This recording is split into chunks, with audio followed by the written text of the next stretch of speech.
Good morning students. This is Omda Sharma from Social Science for 10th class. This is my third video regarding your first chapter, that is the rise of nationalism in Europe. So today is the topic, the French Revolution and the idea of the nation. Okay, so what is given here, that is how the nationalism came in the existence in the first time और first expression of the nationalism, किस तरह से nationalism का उदय हुआ। तो इसमें दिया है कि जो फ्रेंच रिवॉल्यूशन हुई, फ्रांस में जो क्रांति हुई 1789 में, तो इसको टाइम को आप इस तरह से याद रख सकते हैं 1789। तो 1789 में, इस समय पर उससे पहले फ्रांस जो है वो पूरी तरह से राजतंत्र था। वहाँ पर एक राजा के अधिकार में था, एब्सोल्यूट मोनार्क, जिसे हम कहते हैं एब्सोल्यूट मोनार्क, मतलब पूरी तरह से राजतंत्र। राजा ही अपनी मर्जी से सब कुछ कर सकता था। लेकिन वहाँ जब क्रांति हुई तो उसके बाद उसमें परिवर्तन हो गया और अब फ्रांस की जो पावर थी वो जनता के हाथ में आ गई। कॉन्स्टिट्यूशनल चेंजेस हुए that came in the wake of the French revolution led to the transfer of sovereignty from the monarchy to a body of French citizens.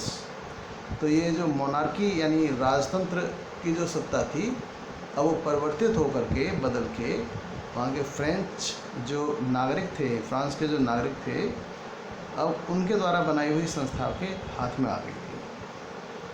तो रिवोल्यूशनरीज जो थे, the revolution proclaim that it was the people who would henceforth constitute the nation and shape its destiny।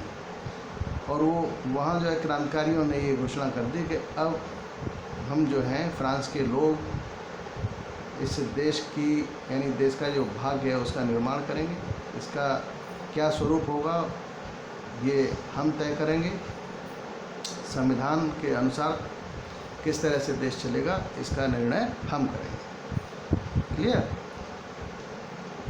और उसके बाद है कि ये जो नेशनलिज्म की बात थी, जो रिवोल्यूशनरीज थे उन्होंने शुरू से ही राष्ट्रवाद को जगाने के लिए तरह तरह के काम किए।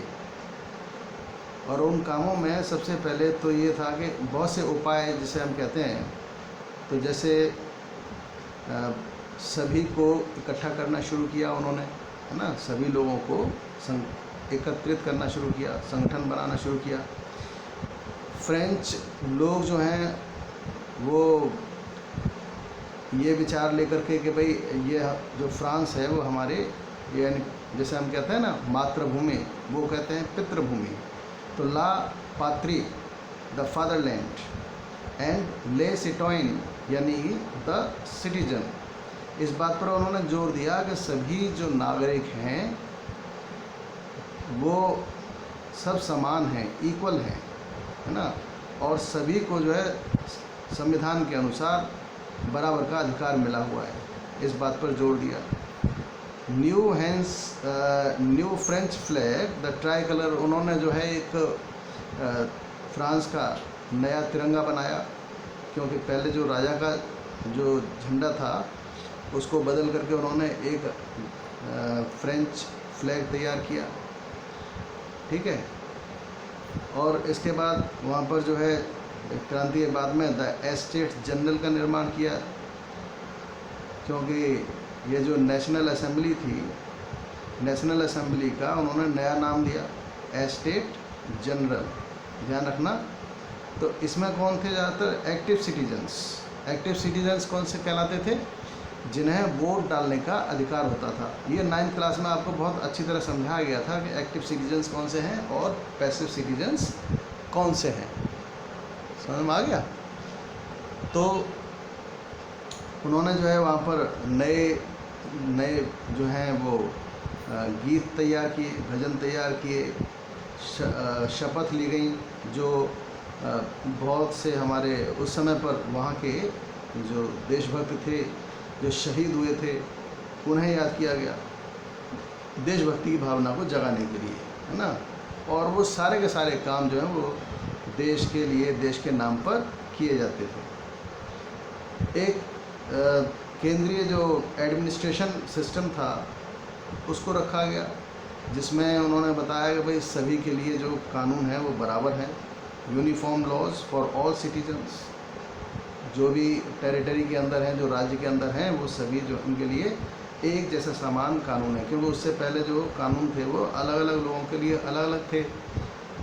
तो इंटरनल कस्टम ड्यूटीज़ जो हैं, कस्टम ड्यूटीज़ कहते हैं सीमा शुल्क, और सीमा शुल्क जो थे उनको भी जो है वो एक कर दिया गया, यानी सभी जगह पर। इसके अलावा जो वेट्स थे, मेजर्स, नाप तोल जोख, ये सब बाट वगैरह, इनको एक जैसा ही बनाया गया सारे देश के अंदर, अलग अलग नहीं। क्योंकि पहले ये था कि अलग अलग जैसे एक सीमा समाप्त होती थी ज़िले की, उसकी जो छोटे छोटे राजा थे उनकी सीमा समाप्त होती थी, और वो जो है वहाँ पर जैसे तोलने के लिए बाट वगैरह थे वो भी बदल जाते थे, नाप तोल बदल जाती थी, मीटर वगैरह बदल जाते थे, है ना। तो फिर उसके बाद में जब ये फ्रांस में प्रजातंत्र आया तो सबको एक जैसा बना दिया गया, ठीक है। रीजनल जो डायलेक्ट्स थे, यानी अलग अलग क्षेत्र के अलग अलग लोग भाषा बोला करते थे, उसको ख़त्म कर दिया गया, डिस्कार्ड कर दिया। और अब जो पेरिस में फ्रेंच लैंग्वेज बोली जाती थी, अब उसी लैंग्वेज को पूरे फ्रांस के लिए निर्धारित कर दिया कि भाई सब जो है यही भाषा बोलेंगे देश के अंदर। Is it clear?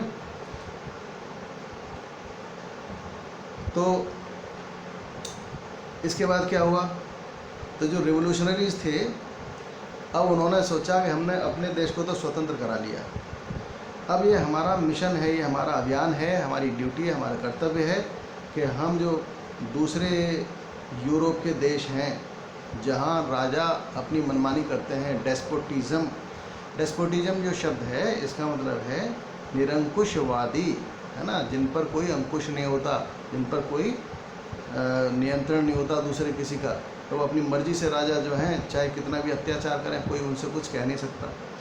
तो ऐसे तानाशाही लोगों से हमें जो है पूरे यूरोप को मुक्त कराना है, ठीक है। तो दूसरे शब्दों में हम कह सकते हैं peoples of Europe to become nations. उन्होंने ये सोच लिया कि दूसरे जो राजा महाराजा जिस तरह के थे उनसे यूरोप को स्वतंत्र करा के और यहाँ पर देश, अलग अलग देश का निर्माण करना है, ठीक है। When the news of the events in France reached the different cities of Europe, तो जब ये खबर यूरोप के दूसरे शहरों में पहुंची कि भाई ये जो है फ्रांस के लोग जो हैं वो सेना वगैरह आ रही है, तो वहाँ भी जो है students and members of educated middle classes, उन्होंने भी अपने अपने देशों में वहाँ जैकोबिन क्लब्स बनाने शुरू कर दिए। जैकोबिन क्लब्स आपको 9th क्लास में बहुत अच्छी तरह से पढ़ाया गया था, ध्यान भी होगा शायद, कि वो जो है राजा का विरोध करते थे। जैकोबिन क्लब्स में देश में जो भी अत्याचार हो रहे थे उनका विरोध किया जाता था। तो इस तरह से जो है अब उन्होंने भी जो दूसरे हिस्से थे, जो दूसरे शहर थे, वहाँ जैकोबिन क्लब्स बनाए गए थे। और इसलिए ये जो सेना और ये जो लोग थे, फ्रेंच लोग जो गए, इनकी जो खबर आई कि भाई वो फ्रेंच लोग हमारे यहाँ पर भी हमें स्वतंत्र कराने आ रहे हैं, तो उन लोगों ने उनका बहुत स्वागत किया, है ना। फ्रेंच आर्मीज़ का बहुत स्वागत किया, जैसे हॉलैंड वगैरह में, बेल्जियम, स्विट्ज़रलैंड और इटली वगैरह में 1790s का जो दौर था इटली का, उस समय पर वहाँ उनका वेलकम हुआ फ्रेंच आर्मी का। और इसी के साथ वहाँ पर जो है वो रिवोल्यूशनरी वार्स शुरू हो गए, क्रांतिकारियों ने युद्ध भी करना शुरू कर दिया वहाँ के राजाओं के साथ। The French armies began to carry the idea of nationalism abroad. तो फ्रेंच की जो आर्मी थी, जो सेना थी, वो उसने जो है रिवोल्यूशनरी जो नेशनलिज्म का विचार था, यानी देशभक्ति का जो विचार था, उसे दूसरे देशों तक भी पहुंचा दिया। तो आज के लिए इतना ही काफ़ी है, and we will start the next topic in the next video. Till then, goodbye. Thank you.